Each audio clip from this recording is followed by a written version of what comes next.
Richard III is at the end of the history cycle. It goes Richard II, Henry IV, Henry V, Henry VI, 1, 2, 3, and then Richard III. Richard is the son of York. At the top of Richard III, it's the coronation of his brother Edward. That's where we get "Now is the winter of our discontent, made glorious summer by this son of York." So the idea that everything that's been going badly during the Henry VI trilogy is now okay because Edward is on the throne. But of course, he wants more. Edward is very ill. He's on his deathbed. Edward's son, of course, would be the next king. Richard makes sure that the princes are taken care of, and then he eventually gets the throne. There's nobody else to stop him. And then he starts taking out people that he doesn't feel he can trust anymore. Richmond, who will later become Henry VII, is raising a power to come in and attack Richard. The night before the final fight, Richard is visited by the ghosts of everybody that he's killed on his way to the throne. The next day, he's out there on the battlefield. His horse is killed,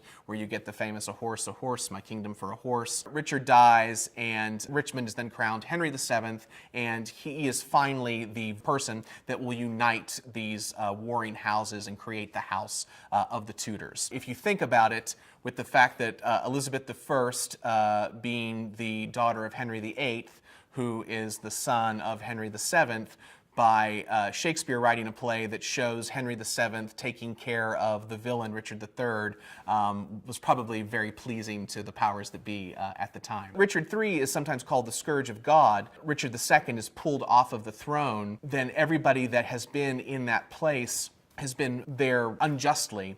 And Richard, in his butchering activities, basically takes out everybody that was in some way responsible or related to that original usurpation. One of the things that we've been doing with the history production is that we have a family tree up on the stage. So when you come in, there's a curtain up that shows you that entire tree, so you get an idea as to who descends from who. And as we move through the cycle, we will start putting red lines through the people that are no longer around. Some of the female roles in that show are very powerful. Edward IV's widow, there's a great scene between her and Richard where Richard decides that he has to marry his niece, basically, to keep his claim on the throne. The scene between the widow and Richard is really powerful, and the back and forth and how vicious she is with him, and watching that exchange is always very exciting, especially when you have two great actors doing it.